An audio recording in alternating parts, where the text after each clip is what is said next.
everyone, and welcome back to the Debrief, brought to you in partnership between British Rowing and Junior Rowing News. My name is Fergus Mainland. I host the End of the Island podcast, and this week we are bringing you all of the action from the European Under-23 World Rowing Championships that took place in Huiswinkel in Belgium. For this, I am delighted to be joined by world champion Miles Beeson from Yale University, world silver medalist Georgie Robinson-Ranger in the under-23 women's four, and coach of Miles's four and head coach at Molesey Boat Club, Franz Imfeld. The three of you, thank you very much for joining me wherever you are in the world at the moment. As I said, we had 6 bronze medals that were won by the British under-23 crews. We had 3 other crews that finished 4th, 5th and 8th respectively. So 9 crews to talk through over the next 15 or 20 minutes or so from all of the action that took place in Belgium. And I suppose, Franz, will kick off with the first medal of the day that was won by the women's lightweight single scull. Fantastic performance from Olivia Bates of Notts County Rowing Club, and she's been one of the star athletes of the under-23 squad over the past few months or so. Absolutely, yeah, she was performing very well all the way through the under-23 World campaign. I would say that probably coming to the Europeans and coming away with the bronze medal was a sort of a bit of bittersweet response to perhaps not doing quite as well as she hoped at the under-23 Worlds, but I think coming out of this summer with a bronze medal around her neck, she'll be very pleased with that. And Miles, I should say, just before we dive into any further discussions, I think we were bitterly disappointed not to see any live streams put together by World Rowing for this event. We always like to see our athletes and the athletes of other countries given their moment in the spotlight, given their moment on camera. But I suppose huge shout out to Chris Tebb of Brooks. He tried to put some live streams together on Instagram.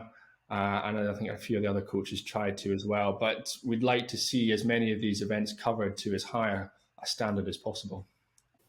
Yeah, definitely. I think it's a shame that they didn't have the live stream. It's an event that people have worked very hard for a very long time. It's been a really long season for the people competing there, like right at the end of summer. Pretty much the new season's like really just about to start again, and like from just looking at the results, you can see there were a lot of really good close races, and so I think it was a huge shame not to have it covered on a live stream.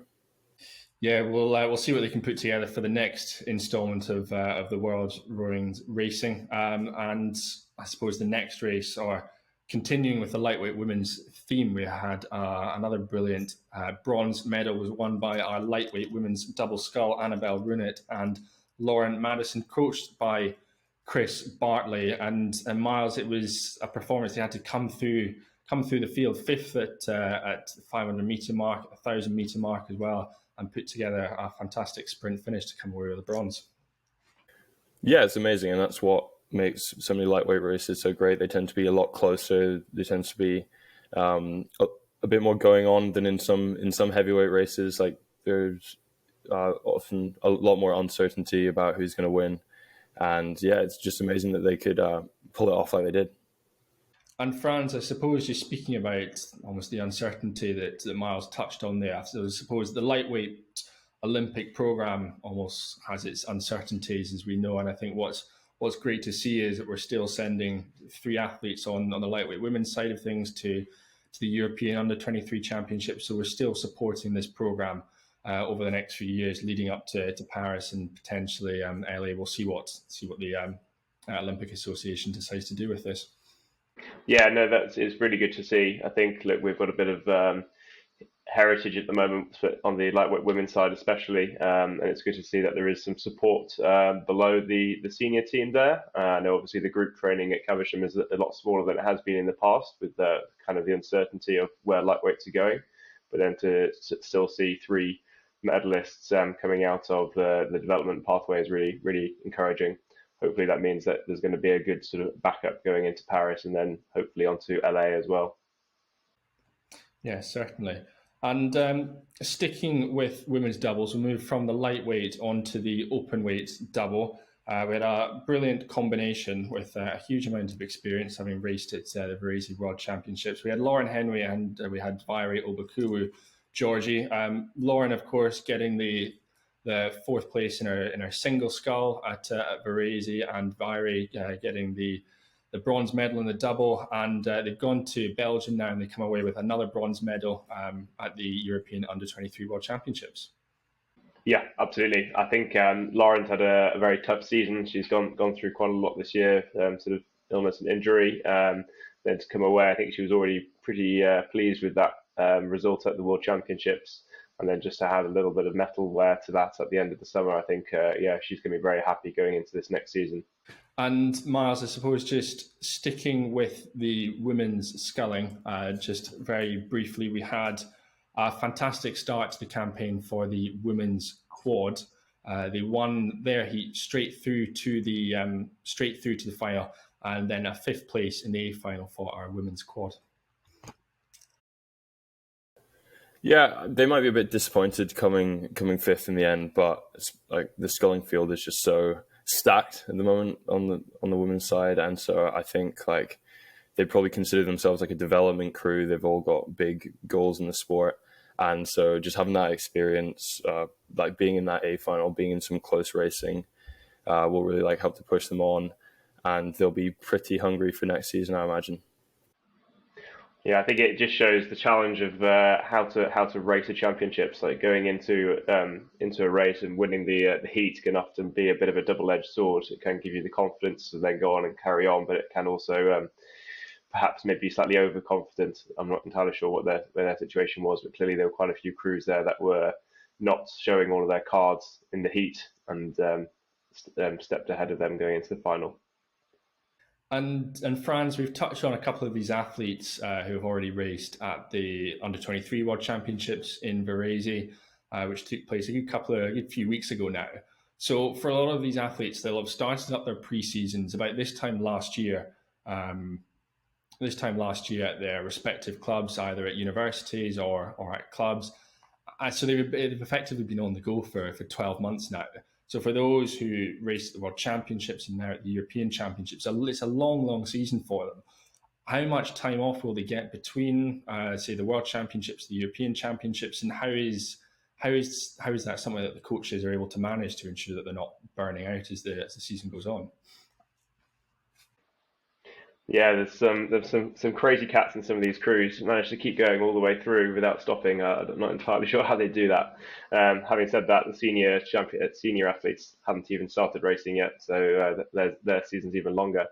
Yeah, I think everyone would have enjoyed a little bit of time off, a couple of weeks straight after the World Championships before getting back on the horse again. I mean, the good thing about race fitness is that you don't just lose it overnight. So even though it was a month from one to the next, it's not really that long. So I'm sure they're keeping some of their fitness going, but I bloody well hope they're going to have a nice break now. It's a long time to roll straight into the next season. I would say that if I was looking after them, I'd be giving them all a compulsory 4 weeks at least to reset mentally, let alone physically.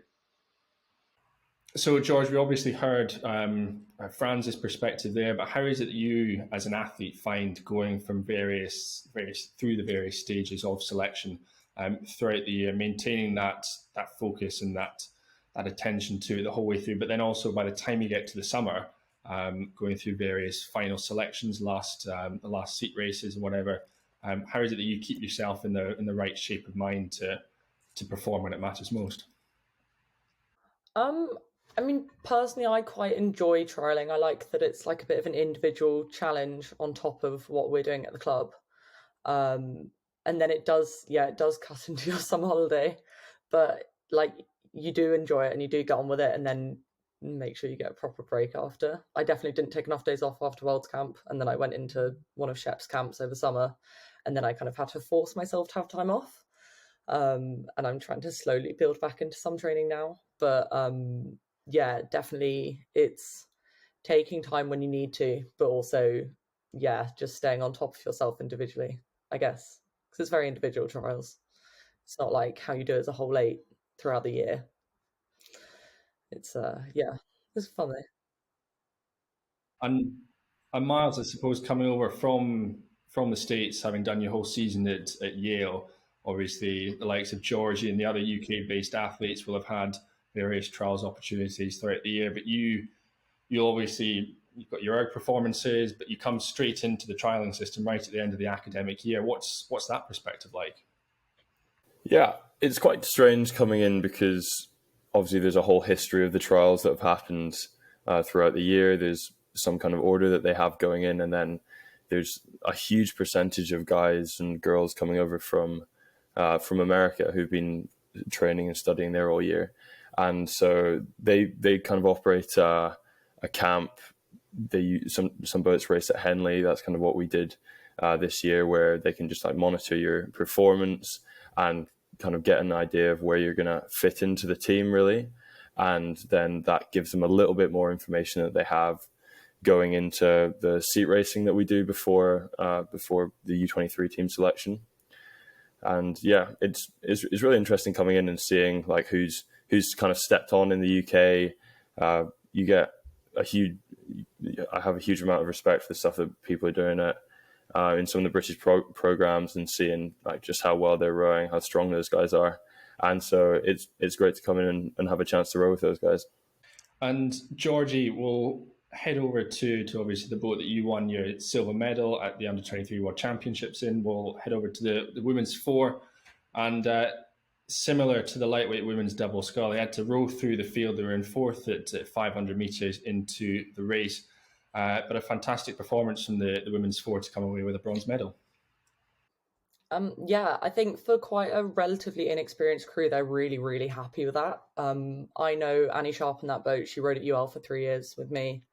And we've actually got one of them, Jessie, come to join us in like 3 weeks' time, but she's also getting time off before. Yeah, they're a relatively inexperienced crew internationally, but then have come in and really stepped up throughout the racing. Personally, I love 4s racing. I raced the 4 at Euros last year and it was great fun. And then obviously raced the 4 again this year. So yeah, it's really great to see them do so well. Absolutely. And sticking with Cox's 4s, Franz, obviously the boat that you coached to World Championship gold, it's now come away with a European bronze medal. You must be delighted to see that. Oh, absolutely. Again, Britain has got a very big tradition in the Cox's 4 events, and to see all the Cox's 4s that have raced so far this year medaling both at the senior, junior, and under-23 level is really, really exciting. I think it's a good sign of the shape of men's sweep, I guess, in the country at the moment. So it was really good to see that.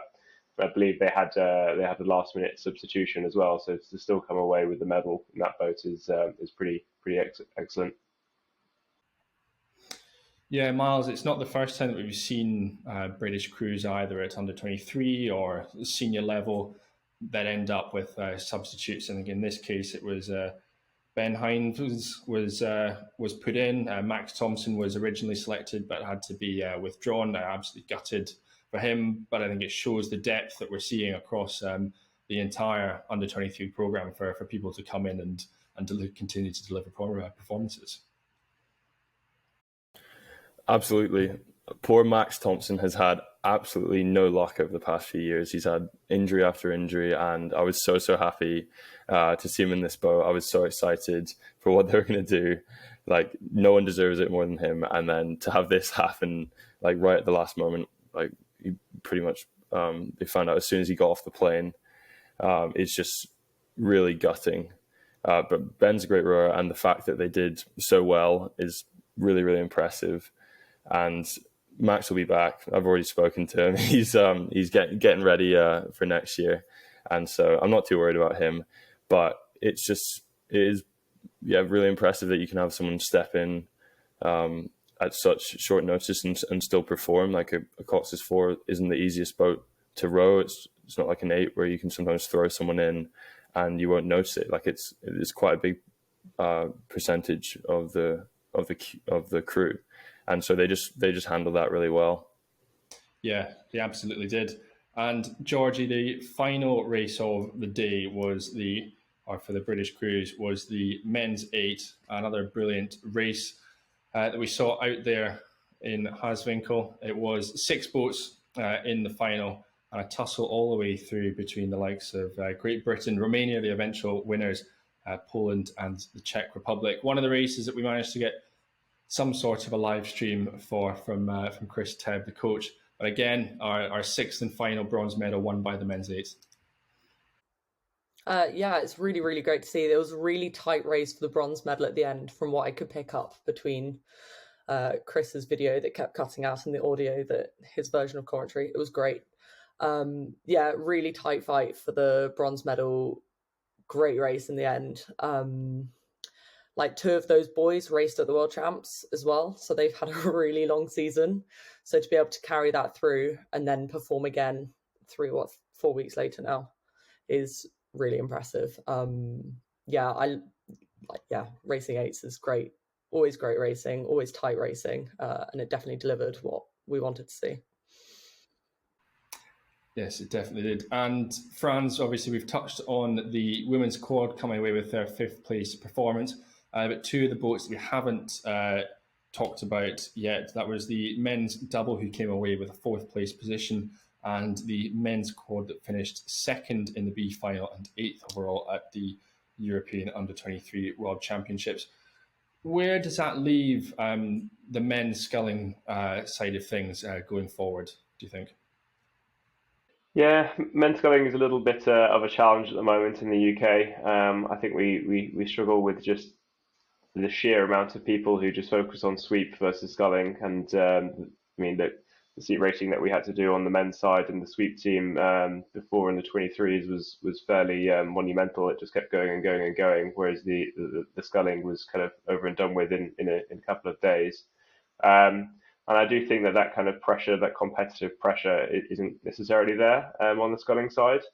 I think for Miles to come away from in the 23s, the world, and then go into this double and come away in the A final is pretty good, and I'm sure he'll be very happy with that, because I know he was quite disappointed after the World Champs result, but also fourth place is probably the hardest place to come, one step away from winning a medal.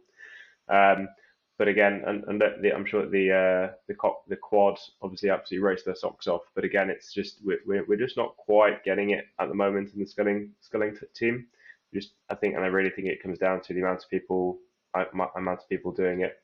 So Georgie, I suppose reflecting on the summer as a whole, we've had some great results at under-23 level, European Championships and World Championship level, and obviously the juniors as well at World Championship and Coupe de la Jeunesse levels as well. Reflecting on the whole summer, it's been a very positive experience for those who have been representing Great Britain for the first time, or perhaps second or third time at under-23 level. Yeah, I think it's been a really, really good summer racing wise, and it's really great to have the ability to have like full squads race again after COVID now. I do know that like quite a lot of the Euro squad especially are quite young. Quite a lot of people have many years of 23s left, and also some of those that had to get subbed out, like the ones in the men's squad, they definitely have a couple of years left each. So I think it's a really good building block for everyone to step on again now, and hopefully build on the results from Worlds this summer and Euros this summer, and see what everyone can do next year. And then also there's obviously the World squad that did really well, and the slightly older people in the Euro squad kind of now stepping up into the senior squad. There's a FISU next summer as well. I think it's really exciting. Yeah, I think that's a really good note that Georgie's touched on there, Franz, with FISU to look forward to as well. It's a hugely exciting opportunity for athletes to step up on the world stage once again. And I suppose almost looking at the senior squad that we've got now, we're now seeing a huge cohort of what was a brilliant group of under-23s from previous season, or the last couple of years or so, that are now feeding into the senior squad. And we've seen those results have just been outstanding, particularly at the European Games in Munich. So I think for a lot of those who have raced at the European Under-23 World Championships, at the European Championships and the World Championships, I should say, it shows a really clear next step for them to step up into the senior squad. Absolutely. The European Under-23s is a fantastic development regatta for, I guess, are kind of step below the World Championship team, and I think it's so valuable to help people, blood them for their first ever international race, and I think that's really important, and I think the same can be said for FISU. I think the having not had FISU now since 2019, I think was the last one, perhaps even before that. I think people underestimate how important having that kind of stepping stone between the under 23 group and the senior team is. I know a lot of people who are currently in the senior team will have been to FISU and will have won medals there, and it is a different experience to an under 23. It's like it's very hot when you're racing against sort of 24, 25-year-olds rather than 21, 22-year-olds. So I'm excited to see what team we can put forward for that, and hopefully next summer we'll have just as positive a group of development athletes racing at all levels and winning. Absolutely. So the next big international race will be kicking off on Wednesday. That's the World Rowing Masters Regatta in Libourne in France. So the very best of luck to all of the British Masters rowers who will be heading off to Libourne to race at that event. But the Debrief will be returning for the World Rowing Senior Championships in Račice in the Czech Republic from the 18th to the 25th of September. And the very best of luck to all of the British crews that are racing out there in the Czech Republic. But for now, my huge thank you to Franz, Georgie and Miles for joining me to run down all of the action from the European Under-23 Championships. Great Britain returning with 6 bronze medals. Brilliant effort from all of the British crews, and we will see you next time on the Debrief.